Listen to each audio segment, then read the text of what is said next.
Hello everyone, hello दोस्तों, मेरे देश के समस्त छात्र छात्राओं को नमस्कार, मेरा प्यार भरा प्रणाम। उम्मीद करता हूं दोस्तों आप एकदम बहुत अच्छे होंगे, खुश होंगे, मस्त होंगे और स्वस्थ होंगे, अपने एग्जाम की तैयारी करने में व्यस्त होंगे, ऐसी उम्मीद मैं आपसे करता हूं। और मैं दीपक आप सभी का दीप लर्निंग पॉइंट के इस ऑफिशियल यूट्यूब चैनल पर तहे दिल से वेलकम कर रहा हूं। पूरे उत्साह और उमंग के साथ आप सभी का स्वागत करता हूं और फिर से हाजिर हूं आपके साथ दोस्तों एक नई क्लास लेके, जिसमें हम बातें करेंगे अर्थ के बारे में, बातें करेंगे पृथ्वी के बारे में, बातें करेंगे क्या कुछ कहानी है, वे सीधे फैक्ट जो आपके पेपर में आते हैं उनके बारे में बातें करेंगे। अरे एक ही तो प्लेनेट है पूरे सोलर सिस्टम का जहां पर लाइफ पॉसिबल है, जिसको लिविंग प्लेनेट बोला गया है, जहां जीवन संभव है, जहां पर आप रह रहे हो। या किसी दूसरे ग्रह पर आपके कोई मकान है, प्लाट है, कहीं कोचिंग चल रही है क्या? दूसरे ग्रह पे नहीं चल रही ना। तो एक ही तो प्लेनेट है, अर्थ है, हमारी पृथ्वी, जहां पर जीवन है। तो उसके बारे में बातें करेंगे, क्या कुछ कहानी है, हमारी अर्थ का इक्वेटोरियल डायमीटर कितना है, रेडियस कितनी है, हमारी अर्थ का पोलर डायमीटर कितना है, नॉर्थ पोल की खोज किसने की है, साउथ पोल की खोज किसने की है, हमारी अर्थ कितनी स्पीड से घूम रही है, इसका आकार कैसा है, इसकी आयु कितनी है। अरे ये सारे ही प्रश्न पूछे जाते हैं आपके पेपर में, ये फैक्ट सीधे छपते हैं। तो इनके बारे में बातें करेंगे, क्या कुछ कहानी रहने वाली है। बने रहिएगा, लास्ट तक वीडियो को देखिएगा और फिर बातें करते हैं क्या कुछ कहानी है। आ जाओ जल्दी से। तो सबसे पहले तो बातें करते हैं कि हमारी पृथ्वी की आयु कितनी है, हमारी पृथ्वी की एज कितनी है। तो हमारी पृथ्वी की एज है ना 4.6 बिलियन ईयर्स है, 4.6 बिलियन ईयर्स है। यानी कि करोड़ में अगर मैं बातें आपको बताऊं, लगभग लगभग 450 करोड़ वर्ष हमारी पृथ्वी की आयु है, हमारी पृथ्वी की एज है। इतनी सी बातें आप याद रखेंगे। अब बातें आई कि हमारी पृथ्वी का आकार कैसा है, शेप कैसी है हमारी पृथ्वी की। आप पढ़ते आए हो कि हमारी पृथ्वी गोल है, हमारी पृथ्वी गोल है। भैया आप एक बात बताओ, हमारी पृथ्वी गोल कैसे है? ये तो यहां पर मैंने आपको दर्शाई है 2D में। अगर 3D हमारे पास बोर्ड होता ना डिजिटल, तो आपको समझाता बहुत अच्छे से कि हमारी पृथ्वी गोल नहीं है। कैसे समझ सकते हो आप? यहां से भी इमेजिन कर सकते हो, हमारा जो फेस है ना, बोल देते हैं हमारा फेस गोल है, लेकिन इस फेस से हम कंपेयर कर सकते हैं इस अर्थ को, पृथ्वी को। जनाब ये जो आंखें हैं जो अंदर की ओर हैं, इस माथे से अंदर की ओर जो धसी हुई हैं, ये महासागर से तुलना कर सकते हो। यानी कि ये गहरा भाग है हमारी पृथ्वी पे। ये जो नाक है ये माथे से भी आगे आया हुआ है, यानी कि माउंट एवरेस्ट है, ऊंची चोटियां हैं ये हमारी पृथ्वी की। यानी कि कहीं पे तो बहुत गहरा स्थान है, कहीं पे बहुत ऊंचा पॉइंट है, माउंट एवरेस्ट जैसी चोटियां हैं, और कहीं पे प्लेटू रीजन है, कहीं पे भ्रंश घाटियां हैं। तो आप कैसे कह सकते हैं हमारी पृथ्वी गोल है? तो हमारी पृथ्वी गोल नहीं है, हमारी पृथ्वी कैसी है? जियोड शेप की है, जियोड शेप की है। इसी शेप को बोलते हैं जियोड। हिंदी में भी आप लिखोगे तो ऐसे ही लिखा जाएगा, जियोड शेप की है हमारी अर्थ। ठीक है, इतनी सी बातें याद रखेंगे। उसके बाद बातें आई, हमारी पृथ्वी अपने अक्ष पे झुकी हुई है। कितनी झुकी हुई है? 23.5 डिग्री झुकी हुई है। यानी कि अगर मैं आपको थोड़ा सा यहां पे बना के दिखाऊं, आप स्कूल में ना एंगल बनाते थे ना, ये 90 डिग्री का एंगल है जो बिल्कुल स्ट्रेट होता था, सीधा होता था। तो हमारी पृथ्वी ऐसे नहीं है, यहां पर नहीं है हमारी पृथ्वी, ये बिल्कुल गलत लोकेशन है। हमारी पृथ्वी कैसे है? हमारी पृथ्वी कुछ ऐसी है, हमारी पृथ्वी कुछ ऐसी है। मान लो ये 90 का था, तो ये यहां पर ना होकर ये यहां पर, इसको मैं थोड़ा सा ऐसे दिखाता हूं डॉटेड फॉर्म में, और हमारी पृथ्वी की एक्सिस ये है और यहां पर हमारी पृथ्वी है। यानी कि हमारी पृथ्वी कुछ ऐसी है, ये नॉर्थ पोल है, ये साउथ पोल है, और यहां पर ये ग्लोब की तरह मैंने दर्शा दिया। आप देखोगे ग्लोब जो टिल्टेड दिखा मिलता है आपको किसी भी शॉप पे देखोगे। यानी कि हमारी पृथ्वी झुकी हुई है कितनी? 23.5 डिग्री। और किस पे झुकी हुई है? ये हमारी पृथ्वी की क्या है? एक्सिस है जनाब, हमारी पृथ्वी का क्या है? अक्ष है। तो हमारी पृथ्वी अपने अक्ष पे कितनी झुकी हुई है? अपने अक्ष पे 23.5 डिग्री झुकी हुई है, 23.5 डिग्री। 23.5 डिग्री हमारी अर्थ टिल्टेड है अपनी एक्सिस पे। ये क्या है? एक्सिस बोलते हैं इसको। ठीक है, उसके बाद बातें आई, सर फिर 66.5 डिग्री क्या है? देखो आप जब स्कूल में पढ़ते थे ना, तो आप ये पढ़ते थे 90-90 डिग्री के 4 क्वाड्रेंट पढ़ते थे, 90-90 डिग्री के 4 क्वाड्रेंट पढ़ते थे, जिसमें आपने पढ़ा नहीं था जब ट्रिग्नोमेट्री सीखी थी 11th क्लास में, after school to college, after school to college, ये पढ़ा था ना भाई, 90-90 डिग्री के 4 क्वाड्रेंट। तो कुछ इसी से समझ सकते हो आप, हमारी पृथ्वी की जो एक्सिस है वो ये ना होकर ये है हमारी पृथ्वी की एक्सिस, यानी कि यहाँ पे है ऐसे, ठीक है, जो मैंने यहाँ नीचे दर्शाने की कोशिश की है आपको, ठीक है। अब यहाँ पे ये जो एंगल है ये कितना है, 23.5 डिग्री झुकी हुई है, ये 23.5 डिग्री झुकी हुई है। अब आप एक बात बताओ मेरे को, 23.5 तो यहां पर ये माइनस कर दो, किसमें से, इस 90 डिग्री के क्वाड्रेंट में से, इस 90 डिग्री के क्वाड्रेंट में से 23.5 डिग्री आप माइनस कर दो तो बचेगा कितना, अरे बचेगा कितना, 66.5 डिग्री बचेगा। और 66.5 डिग्री जो हमारी अर्थ झुकी हुई है वो अपने कक्षा तल में झुकी हुई है। ये क्या है, यही तो हमारी अर्थ का ऑर्बिट है। बातें आई है समझ या नहीं आई है, फिर से समझा देता हूं। यहां पर देख लो, हमारी अर्थ यहां पर ना होकर कैसे है, हमारी अर्थ यहां पर है ऐसे, ठीक है, 23.5 डिग्री। तो ये जो एंगल है ये 23.5 डिग्री का है, और ये जो बच गया ये इस क्वाड्रेंट में से जब 23.5 माइनस करोगे तो 66.5 बच जाएगा, 66.5 डिग्री बच जाएगा। और ये क्या है फिर, ये तो हमारी अर्थ का क्या है, ऑर्बिट है। ये हमारी अर्थ का क्या है, ऑर्बिट है। इसी को क्या बोलते हैं, क्लास बोलते हैं, इसका वो बोलते हैं, मतलब कक्षा बोलते हैं हमारी पृथ्वी की। तो अगर आपसे पूछ ले कि हमारी पृथ्वी अपनी एक्सिस पे कितनी झुकी हुई है, तो 23.5 डिग्री है। हमारी अक्ष पे कितनी झुकी हुई है पृथ्वी, 23.5 डिग्री। लेकिन अगर आपसे पूछ ले अपने ऑर्बिट में या अपनी कक्षा तल में कितनी झुकी हुई है, 66.5 डिग्री झुकी हुई है। अरे इसीलिए 23.5 डिग्री और 66.5 डिग्री की जो अक्षांश रेखाएं हैं, चाहे वो आपकी इसमें उत्तरी गोलार्ध में हो और चाहे वो आपकी दक्षिणी गोलार्ध में हो, इनके अलग नाम रखे गए हैं, ठीक है, 23.5 डिग्री के और 66.5 डिग्री के। बातें आई कि सर हमारी पृथ्वी झुकी हुई क्यों है, ये बातें आज तो कोई नहीं पता कर पाया कि क्यों झुकी हुई है। मैं आपको बता दूं, एक थ्योरी आई थी जिसका नाम था giant impact theory. Giant impact theory, इस थ्योरी ने बताया कि एक थियोड नाम का एस्ट्रॉयड था, एक थियोड नाम का एस्ट्रॉयड था, वो एकदम से हमारी अर्थ से टकराया। सीधी थी हमारी अर्थ पहले, एकदम से उससे टकराया हमारी अर्थ से, और हमारी अर्थ को ऐसे टिल्टेड कर दिया, झुका दिया उसने, किसने, थियोड नाम का एक एस्ट्रॉयड था। इतनी सी बातें याद रखेंगे। अब ये आज तक कोई नहीं पता कर पाया कि ऐसी हरकत इसने थियोड नाम के एस्ट्रॉयड ने क्यों की है, ठीक है। तो इतनी सी बातें याद रखेंगे कि हमारी पृथ्वी अपनी एक्सिस पे तो कितनी झुकी हुई है, 23.5 डिग्री, और अपनी ऑर्बिट में, अपनी कक्षा में कितनी झुकी हुई है, 66.5 डिग्री झुकी हुई है। इतनी सी बातें आप याद रखोगे। उसके बाद आगे की कहानी क्या है, आगे की कहानी भी यहां पर मैं लिख देता हूं।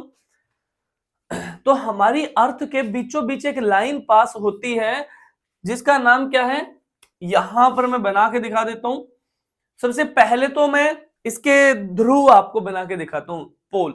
यानी कि अगर हमारी पृथ्वी ऐसे झुकी हुई है तो नॉर्थ पोल यहां पे ना होके कुछ यहां पर नहीं हो जाएगा, यानी कि ये हो जाएगा आपका नॉर्थ पोल, ये आपका नॉर्थ पोल हो जाएगा। और जो साउथ पोल है वो यहां पे ना होके थोड़ा सा इधर हो जाएगा, साउथ पोल आपका कहां हो जाएगा, ये हो जाएगा, साउथ पोल हो जाएगा। इतनी सी बातें समझ आ रही हैं। और यहां पर ये जो लाइन है बीचों बीच जो पास हुई, इसका नाम क्या है, इसका नाम है जनाब इक्वेटर। इसका नाम क्या है, इक्वेटर, जो हमारी अर्थ को इक्वेट कर रही है, दो भागों में बराबर बराबर इक्वल पार्ट्स में बांट रही है।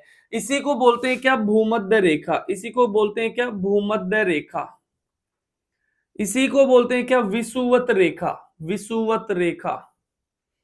और इसी को बोलते हैं क्या, अक्षांश रेखा, 0 डिग्री अक्षांश रेखा, अक्षांश रेखा नहीं, 0 डिग्री अक्षांश रेखा। और इसकी लोकेशन क्या है, 0 डिग्री है, 0 डिग्री। ये 0 डिग्री, 1 डिग्री, 2 डिग्री, 3 डिग्री की ऐसे अक्षांश रेखाएं हैं। क्या है ये अक्षांश रेखाएं, एक्चुअल में ये क्या है, ये अर्थ का यहाँ पे केंद्र मान लो, और इस केंद्र से सतह तक की ये एंगुलर डिस्टेंस है, कोणीय दूरी है। आप एंगल बनाते थे ना स्कूल में ऐसे, ये 30 का, ये 60 का, ये 90 का, ऐसे बनाते थे आप। तो यानी कि केंद्र से सतह तक की दूरी क्या कहलाती है आपकी, ये यहां पर एक एंगल बना दिया 1 डिग्री का, और फिर उसको हमने जैसे इधर 1 का बनाया तो इधर फिर उसको अपने आप ज्वाइन कर दिया, क्योंकि हमारी अर्थ गोल है जनाब। तो ये अक्षांश रेखाएं हैं। अक्षांश रेखाएं क्यों निर्धारित की गई हैं, ये किसी भी देश की लोकेशन का पता करने के लिए निर्धारित की गई है। इतनी सी बातें आप याद रखोगे। उसके बाद फिर यहां पे उत्तर में एक और अक्षांश है जो मैंने बताई, ये बातें आपको ये वाली अक्षांश, ये वाली अक्षांश, ठीक है। थोड़ा सा इसको यहां से, ये वाली अक्षांश, इसकी लोकेशन क्या है? इसकी लोकेशन है आपकी 23.5 डिग्री उत्तरी अक्षांश, 23.5 डिग्री उत्तरी अक्षांश। यहां लिख देता हूं 23.5 डिग्री उत्तरी अक्षांश, नॉर्थ लैटिट्यूड बोलते हैं इसको, नॉर्थ लैटिट्यूड। जो अक्षांश रेखा है उनको लैटिट्यूड लाइन बोलते हैं, ठीक है। इसका नाम क्या दिया है? इसका नाम दिया है हमने tropic of cancer, tropic of cancer, कर्क रेखा इसको बोलते हैं, कर्क रेखा बोलते हैं। कर्क रेखा की लोकेशन पूछ ले 23.5 डिग्री उत्तरी अक्षांश। उसके बाद यहां पर भी एक लाइन है, ये वाली अक्षांश, ये वाली, इसका नाम क्या है? इसका नाम है मकर रेखा, इसको बोलते हैं tropic of capricorn, tropic of capricorn, जिसको हिंदी में बोलते हैं मकर रेखा, मकर रेखा। और इसकी लोकेशन क्या है? इसकी भी लोकेशन 23.5 डिग्री, लेकिन ये दक्षिणी गोलार्ध में है, इसीलिए ये दक्षिणी अक्षांश है। ये कैसा अक्षांश है? ये आपका दक्षिणी अक्षांश है। इतनी सी बातें याद रखेंगे, ठीक है, जिसको बोलेंगे इंग्लिश में साउदर्न लैटिट्यूड या साउदर्न लैटिट्यूड, ये लिख सकते हो आप, ठीक है। उसके बाद फिर बातें आई इन पर कौन से देश है, कितने देश है। देखो मैंने आपको पढ़ाया है 18 देश यहां पर आ जाएंगे, आपके 13 देश यहां पर आ जाएंगे और आपके 10 देश मकर रेखा पे आ जाएंगे। 18 और 13 कितने? 31 और 10 41 देश हो जाएंगे इन तीनों पे टोटल। और ये 41 देश आपको 41 सेकंड में ही याद हो जाएंगे। मैंने स्टैटिक जीके की प्लेलिस्ट में पढ़ाए हैं आपको, अलग अलग वीडियो आपके पास आई है, बहुत अच्छी कहानी के साथ मैंने आपको ये याद कराए हैं। कर्क रेखा वाले देश 18 देश 18 सेकंड में ही याद हो जाएंगे। बहुत अच्छी कर्क से मैंने कार की कहानी सुनाई थी आपको, बहुत अच्छी थी, जिसमें बहुत खुश हुई थी, कार खरीदने पर आपकी ताई बहुत खुश हुई थी, ठीक है। तो इसकी भी कहानी सुनाई है, भूमध्य रेखा की भी और मकर रेखा की भी। आप स्टैटिक जीके की प्लेलिस्ट में जाके देखोगे आपको मिल जाएगी, वहां से आप याद कर सकते हैं, ठीक है। उसके बाद अब बातें आई 23.5 की तो हो गई, लेकिन 66.5 जो है उसके अब नाम क्या है? 66.5 डिग्री का जो अक्षांश है उसके नाम क्या है? यहां पर ये मान लो आपका 66.5 डिग्री का अक्षांश है, 66.5 डिग्री उत्तरी अक्षांश, ठीक है, उत्तरी अक्षांश। और इसका नाम क्या है? इसका नाम है Arctic circle, Arctic circle, Arctic circle, जिसको बोलते हैं हिंदी में आर्कटिक वर्त, आर्कटिक वर्त, क्योंकि आर्कटिक जो महासागर है उससे होके गुजरता है। इतनी सी बातें आप याद रखेंगे। ऐसे ही यहाँ पे दक्षिणी गोलार्ध में भी 66.5 डिग्री है, दक्षिणी गोलार्ध में भी 66.5 डिग्री है एक अक्षांश, दिखाई दे रहा होगा आपको, ये लो, ठीक है। दूसरा मार्कर ले लिया जाए, ये लो आपका यहां पर, हाँ ये लो, फिर से बना देता हूं। इसका नाम क्या है? इसका नाम है अंटार्कटिक सर्कल, अंटार्कटिक सर्कल, क्योंकि ये आपका अंटार्कटिका महाद्वीप से होके गुजरता है 66.5 डिग्री वाला दक्षिणी अक्षांश।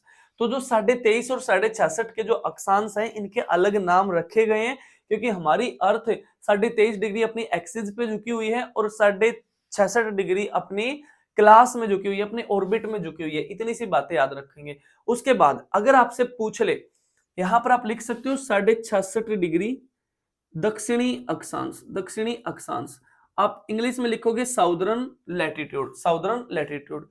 उसके बाद बातें आई कि हमारी अर्थ का डायमीटर कितना है, हमारी अर्थ का डायमीटर कितना है। तो यहां पर ये मान लो हमारी अर्थ का क्या है, हमारी अर्थ का सेंटर है और यहां से यहां तक ये क्या है? हमारी अर्थ की क्या है? रेडियस है। ये क्या है? हमारी अर्थ की रेडियस है। और रेडियस, ये कौन सी रेडियस है? देखो दो रेडियस हो जाएंगी ना, एक रेडियस फिर यहां से भी आ जाएगी, यानी कि पोल को जो आपस में कनेक्ट करेगा वो भी तो डायमीटर है। अगर पोल से पोल की दूरी देखे सेंटर से गुजरती हुई, वो भी तो एक डायमीटर है। लेकिन ये जो डायमीटर है ये आपका इक्वेटोरियल डायमीटर है, इक्वेटोरियल डायमीटर है, डायमीटर है, यानी कि इसको बोलते हैं भूमध्य, भूमध्य रेखीय व्यास, भूमध्य रेखीय व्यास बोलते हैं। यानी कि भूमध्य रेखा से जो गुजरता है व्यास, उसकी दूरी कितनी है या लंबाई कितनी है, तो इसकी लंबाई है 12,756 किलोमीटर, 12,756 किलोमीटर। अब आपसे अगर इसकी रेडियस पूछ ले तो बता दोगे ना, इसका हाफ कर दोगे। रेडियस हमेशा ही डायमीटर की क्या होती है, हाफ होती है। अब बातें आई, ये जो एक और जो डायमीटर आएगा ये वाला, ये भी तो एक डायमीटर है, ये लेकिन ये कैसा डायमीटर है, ये आपका पोलर डायमीटर है, यानी कि ये आपका ध्रुवीय व्यास है, ये आपका ध्रुवीय व्यास है। ठीक है, यहां पर मैं लिख देता हूं, ये आपका ध्रुवीय व्यास है। और ये कितना है, ये है आपका 12,714 वर्ग किलोमीटर, 12,714 वर्ग किलोमीटर। यानी कि यहां से आपने देखा कि ये वाला जो डायमीटर है, ये वाला जो डायमीटर है ये तो ज्यादा है, जो इक्वेटोरियल डायमीटर है ये ज्यादा है, और जो पोलर डायमीटर है वो कम है। यानी कि यहां से आपने देखा कि हमारी अर्थ चपटी हुई है जनाब, चपटी हुई, यानी कि ध्रुवों से अंदर की तरफ बैठी हुई है, चपटी हुई है हमारी अर्थ। तो गोल कैसे है, गोल तो तभी होती है ना जब डायमीटर दोनों ही बराबर होते। तो इसीलिए मैंने आपको बताया कि हमारी अर्थ की शेप कैसी है, जियोड शेप है। इतनी सी बातें आप याद रखेंगे, ठीक है। उसके बाद यहां पर एक्सिस पे, अपनी एक्सिस पर जहां पर ये घूर्णन कर रही है या रोटेट कर रही है, इस पॉइंट का नाम क्या है, नॉर्थ पोल। और नॉर्थ पोल की खोज किसने की थी, रॉबर्ट पियरे ने की थी, रॉबर्ट पियरे ने की थी। रॉबर्ट पियरे ना अमेरिकी वैज्ञानिक थे, कहां के वैज्ञानिक थे, अमेरिका के वैज्ञानिक थे। और 1909 में इन्होंने यहां पर इसकी खोज की थी, किसकी, नॉर्थ पोल की। इतनी सी बातें आप याद रखेंगे। और यहां पर ये जो रोटेशन जो पॉइंट है दक्षिण में या दक्षिणी गोलार्ध में, इसका नाम क्या है, साउथ पोल। और साउथ पोल की खोज किसने की है, वो की है रोवाल्ड एमंडसन ने, रोवाल्ड एमंडसन ने। ये नॉर्वे के वैज्ञानिक थे और इन्होंने 1911 में खोज की है, किसकी, दक्षिणी ध्रुव की इन्होंने खोज की है। कब, 1911 में। इतनी सी बातें आप याद रखेंगे। उसके बाद अगर आपसे पूछ ले हमारी अर्थ, देखो ये क्या है, हमारी अर्थ की एक्सिस है ये, यहां पर अब आप देखोगे तो ये इस एक्सिस पे हमारी अर्थ रोटेट कर रही है, ऐसे घूम रही है, ऐसे घूम रही है। तो हमारी अर्थ कितनी स्पीड से घूम रही है, आपसे पूछता है क्वेश्चन, कितनी स्पीड से घूम रही है हमारी अर्थ। तो हमारी अर्थ ना 1670 किलोमीटर प्रति घंटे की रफ्तार से घूम रही है। ये रोटेशनरी स्पीड है, रोटेशनरी स्पीड। अरे दो प्रकार की गतियां है ना हमारी पृथ्वी की, एक तो हमारी पृथ्वी देखो ऐसे घूम रही है अपनी एक्सिस पे, ऐसे लट्टू की तरह, जैसे लट्टू घूमता है, तो अपनी एक्सिस पे जो घूम रही है उसको बोलते हैं रोटेशनरी स्पीड। और ये कितनी है, ये है आपकी 1670 किलोमीटर प्रति घंटे की रफ्तार से हमारी अर्थ घूम रही है। बातें आई है समझ या नहीं आई है। और एक है हमारी अर्थ की रिवोल्यूशनरी स्पीड, जो ऐसे घूम रही है सूर्य के चारों ओर, जैसे चलता हुआ लट्टू आपने हाथ पे रख के ऐसे घुमाया होगा, बचपन में घुमाया होगा ना, घुमाया होगा, जरूर बताओ मेरे को, आपने घुमाया या नहीं, लट्टू चलाया है या नहीं चलाया है। तो वो लट्टू जब चलता हुआ हाथ पे रख के ऐसे घुमा रहे हो, यानी कि हमारी पृथ्वी ऐसे भी घूम रही है सूर्य के चारों ओर अपने ऑर्बिट में, और उसी को बोलते हैं क्या, रिवोल्यूशनरी स्पीड। यहां पे लिख देता हूं, उसी को क्या बोलते हैं, रिवोल्यूशनरी स्पीड, रिवोल्यूशनरी स्पीड।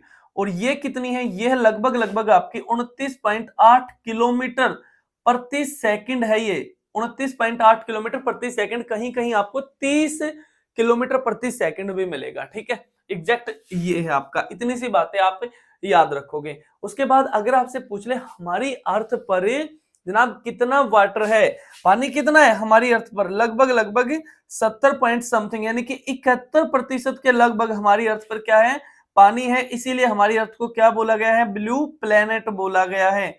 हमारी पृथ्वी को क्या कहा गया है, नीला ग्रह बोला गया है। और सबसे बड़ा सॉलिड प्लेनेट है हमारी पृथ्वी, सबसे बड़ा सॉलिड प्लेनेट है, सबसे बड़ा ठोस ग्रह है, सबसे बड़ा ठोस ग्रह। समझ में आई ये बातें। सॉलिड प्लेनेट है ना जो एस्ट्रॉइड बेल्ट से, इससे इधर के हैं। आपने सोलर सिस्टम जो पढ़ा होगा तो आप समझ गए होंगे, यानी कि जो एस्ट्रॉइड बेल्ट आती है आपके किस किस के बीच में, मंगल और बृहस्पति के बीच में जो क्षुद्र ग्रह पेटी है, उससे इधर के जितने भी ग्रह हैं सूर्य की तरफ के, ये सॉलिड प्लेनेट बोले जाते हैं। उससे आगे के जो ग्रह हैं वो गैसियस प्लेनेट बोले जाते हैं। तो सॉलिड में सबसे बड़ा ग्रह है हमारी पृथ्वी, और आकार में अगर आपसे पूछ ले साइज में तो 5वें नंबर पे है। वैसे 5वें पे, क्योंकि सबसे बड़ा आपका बृहस्पति है, जुपिटर है, फिर आपका शनि है सैटर्न, फिर आपका यूरेनस है जिसको अरुण बोलते हैं, फिर आपका नेपच्यून है जिसको वरुण बोलते हैं, उसके बाद आएगी हमारी पृथ्वी। लेकिन सॉलिड प्लेनेट में सबसे बड़ी है हमारी पृथ्वी। इतनी सी बातें आपको याद रह जाएंगी। अगर मैं बातें करूं जो आपका धरातल है, जो धरातल है, धरातल, इस धरातल का एरिया पूछ रहे ना, लगभग लगभग 51 करोड़ वर्ग किलोमीटर स्क्वायर, 51 करोड़ वर्ग किलोमीटर स्क्वायर हमारी अर्थ का लैंड एरिया है। इतनी सी बातें आप याद रखोगे, ठीक है। हमारी पृथ्वी का धरातलीय एरिया, धरातलीय क्षेत्रफल, इतनी सी बातें याद रखोगे। जिसमें सबसे बड़ा देश कौन सा है आपका, रसिया है। रसिया का क्षेत्रफल है ना 1 करोड़ वर्ग किलोमीटर स्क्वायर से भी ज्यादा है, यानी कि भारत का 3 गुना से भी ज्यादा है आपका रसिया जो देश है। लेकिन अगर आपसे पूछ ले महाद्वीपों में सबसे बड़ा महाद्वीप कौन सा है, तो मैंने बताए थे आपको, पिछली क्लास में बताया था कि सबसे बड़ा महाद्वीप कौन सा है आपका। सबसे बड़ा महाद्वीप आपका एशिया है, फिर आपका अफ्रीका है, फिर आपका, देखो ऐसे करके याद करवाए थे मैंने। यहां पे बना के दिखा दूं, यहां पे ये मान लो अर्थ है, तो ऐसे याद करवाया था एक साइन सा बना के। यहां से चले आप, ये एशिया है, फिर आए आप अफ्रीका में 2 नंबर पे, तीसरे पे नॉर्थ अमेरिका है, चौथे पे साउथ अमेरिका, 5वें पे आया आपका अंटार्कटिका, और छठे पर यहां आना पड़ेगा यूरोप है, और 7वें पर आपको यहां आना पड़ेगा ऑस्ट्रेलिया महाद्वीप है। इतनी सी बातें आप याद रखोगे, ठीक है। उसके बाद अगर आपसे पूछ ले कि हमारी पृथ्वी पे सबसे ऊंचा पॉइंट कौन सा है, सबसे ऊंची चोटी कौन सी है, यहां पर लिख देता हूं हाईएस्ट पॉइंट, हाईएस्ट पॉइंट हमारी अर्थ पे क्या है, जिसका नाम क्या है, माउंट एवरेस्ट। माउंट एवरेस्ट सबसे ऊंची चोटी हमारी अर्थ पे किस महाद्वीप में है आपकी, एशिया महाद्वीप में पड़ेगी। किस देश में पड़ेगी, नेपाल और चाइना के बॉर्डर पे पड़ेगी।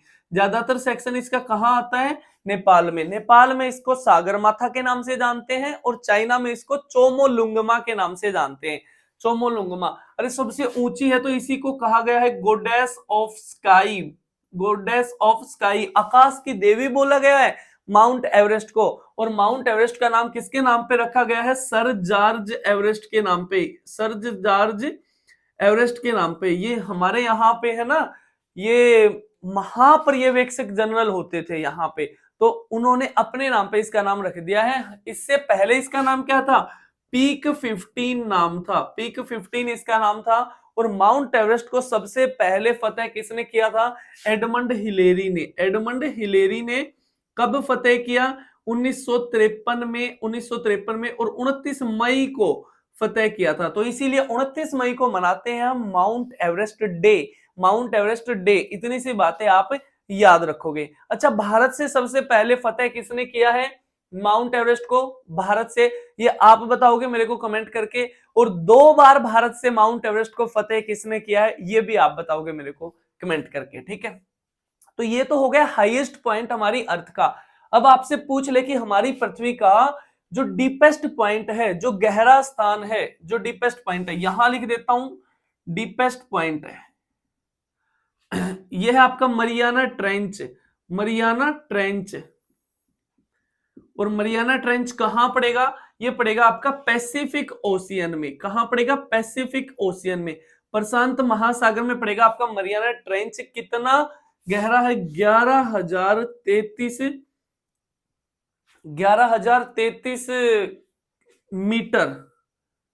हाँ, इतना ही है, इतना ही है, 11,033 मीटर, ठीक है। इतना है हमारा ये सबसे गहरा स्थान है हमारी पृथ्वी का, सबसे गहरा स्थान है। एक सेकंड, इसमें थी आपकी,